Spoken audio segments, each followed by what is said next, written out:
7 de la mañana con 8 minutos, amigos, gracias por seguir con Primera Impresión. Tenemos que hablar todavía de estas elecciones judiciales y que ha sido declarada desierta precisamente. Vamos a hablar ya con el invitado que está vía Zoom con nosotros, Pablo Arizaga, quien es diputado de Comunidad Ciudadana, porque ha denunciado corrupción en el Tribunal de Pando. Bueno, él también es parte de la comisión que ha estado trabajando durante todo este proceso de las elecciones judiciales.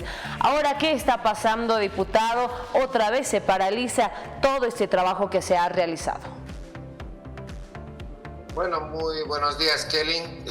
Francamente no es una gran noticia que ha recibido el pueblo boliviano el día de ayer. Misteriosamente hemos tenido el accionar de dos mal llamados tribunales de garantías, porque creo que lamentablemente estos últimos años lo que hemos visto son a mercenarios de la judicatura boliviana que están ocupando circunstancialmente estos lugares, porque están acostumbrados a emitir fallos que no tienen sentido, que no tienen un razonamiento jurídico y que obviamente están persiguiendo otros intereses, ¿no?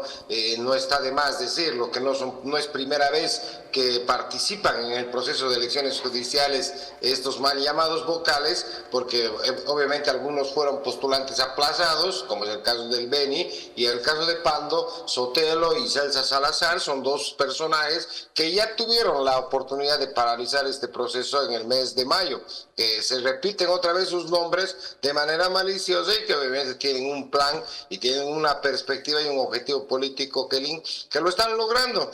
Yo sé que tal vez mucha gente dirá, es que esto se ha vuelto un chiste, algo repetitivo, etcétera. Pasa que ellos juegan con algo que no vamos a poder recuperar ni mañana, ni pasado, ni haciendo, ni no haciendo caso, que se llama tiempo, Kelly. Y ellos les gusta perder el tiempo, les gusta dilatar este proceso para que al año tengamos que tener las elecciones judiciales, pero obviamente no gratis, sino dejando de lado la posibilidad de tener unas elecciones generales o tengamos que postergar alguna otra actividad que esté anotada en agenda. Esa es la cruda realidad. Me apena mucho decirlo, Kelly, pero lamentablemente estamos en manos de corruptos, de delincuentes, quienes están decidiendo el futuro nuestro dentro del campo jurídico. Y precisamente a esa va la siguiente pregunta, diputado, porque sí, evidentemente se ha realizado un trabajo arduo en reiteradas oportunidades. Hemos conversado con usted sobre la paralización en su momento, después la continuidad de este proceso de las elecciones judiciales, y ahora estamos a un mes y un poco más de poder realizar este evento electoral, pero se encuentra nuevamente paralizado. ¿Qué situación se espera precisamente para estas elecciones judiciales? ¿Cuáles han sido las intencionalidades de estas personas para paralizar precisamente estas elecciones? Bueno, Kelly, el estar en este proceso nos ha permitido conocer la cruda y negra realidad del órgano judicial. Esa es la verdad. Y obviamente entendemos y hemos podido observar que va esto incluso más allá de lo político partidario, Kelly, porque lamentablemente tenemos dentro del órgano judicial una especie de mercado. Es decir, que operan, algunos, no todos, pero casi gran parte, algunos operan en el mercado de la justicia negra. Y obviamente todo esto es a favor de beneficios económicos y también de obviamente algunos beneficios de poder político. Esto lo hemos visto nosotros que ha venido sucediendo. ¿Por qué, Kenny? Porque estos señores tampoco son unos ángeles. Vienen de gestiones pasadas que pertenecían al clan del expresidente. Y lo decimos de verdad con ese nombre, con ese clan, porque son una mafia organizada, Kenny, lo que tenemos en el órgano judicial. Eran de ese clan. Pasó el gobierno de este señor, se metieron con el clan de la presidenta transitorio. Y después de haber estado en ese clan, se pasaron al clan del gobierno.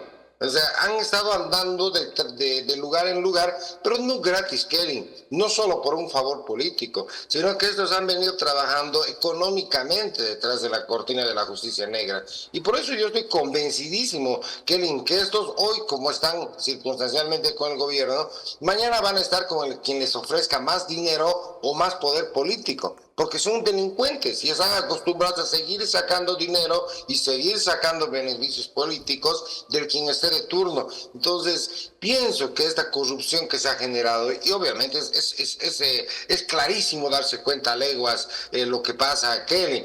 El caso del Beni, por ejemplo. Y recuerden quién era Chávez Mejía.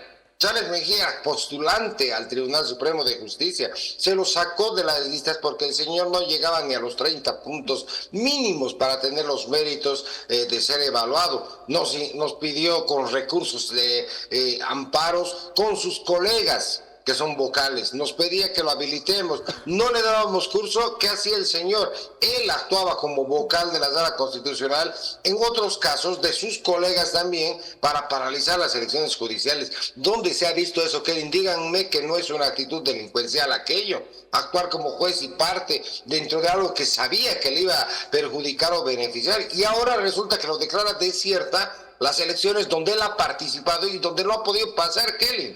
Díganme que esto no es algo delincuencial. Ahora, en el caso de Pando, el señor Sotelo no tiene la menor idea de lo que está hablando. Lo único que sabe decir ante la prensa es: entiendo que, todo él entiende, pero no tiene idea de lo que está hablando, Kelly. Entonces, obvio que es delincuencial, pues. O la señora Celsa Salazar, que pensó que no le íbamos a reconocer acá en Sucre, Kelly, ex candidata a diputada del Movimiento al Socialismo, que hacen cobija impartiendo justicia a la señora, cuando era de aquí de Sucre y era candidata uninominal por el Movimiento al Socialismo. No, pues, o sea, realmente creo que, como te digo, no necesitas ser un gran científico político o un gran jurista investigador para darte cuenta de los delincuentes que están lamentablemente detrás de lo que se llama esto justicia. Ahora, ¿qué es lo que buscan, Kelly? Tiempo. Es lo que te decía. Es algo que no vamos a poder recuperar, porque obviamente ahí está el tema de fondo. Quieren tiempo porque han negociado de alguna manera que iban a lograr un propósito, que era el de postergar las elecciones judiciales. Quieren postergarlo, pero no solo con ese fin de llevar en el tiempo. Sabemos, y lo han repetido de 10.000 maneras, Kelly, que no se pueden hacer 2 procesos electorales en un año. Entonces, si vos postergas las judiciales, esta gestión, al próximo año, ¿qué crees que va a pasar con las elecciones generales de octubre del 2025? Creo que la respuesta es clara y evidente. Acá se está persiguiendo un fin, que es dejar sin elecciones generales a este país y hacer una prórroga de la clase política. Otra explicación más clara creo que no existe, Kelly, y eso es lo que se persigue, es lo que están trabajando estos delincuentes, ¿no? Bien, diputado. Ahora, hace instantes nada más hablábamos con un abogado constitucionalista. Él afirmaba que estos amparos eran de manera inconstitucional y a través de esta conversación que tenemos parece que sí, por todas esas irregularidades que se ha estado presentando, suscitando durante todo este tiempo. Usted hacía mención también acerca que esto tiene que ver con lo político y con lo económico. El abogado también hacía énfasis acerca de que ellos ya habían perdido el trabajo tras este fallo. Es decir, había que renunciar obviamente al puesto anterior para poderse postular para estas elecciones judiciales. ¿A eso es a lo que se refiere a usted, diputado, en cuestión de que haya perdido estos beneficios, el dinero que se les había favorecido en cuanto a lo político y lo económico también que hace énfasis usted? Pero totalmente, Kelly, totalmente. Además, tal vez agregar algo muy importante. ¿Cómo podrían explicar, Kelly, y por si acaso ya es un tema jurisdiccional, o sea, si realmente tuvieras en este país un buen Consejo de la Magistratura, un buen Tribunal Supremo de Justicia, te aseguro que estos 3 personajes que te he mencionado, tanto Sotelo, Celsa Salazar y el famoso Chávez Mejía, imposible de que hubieran estado actualmente en el órgano judicial, Kelly, porque hay algo muy básico que sabemos los abogados.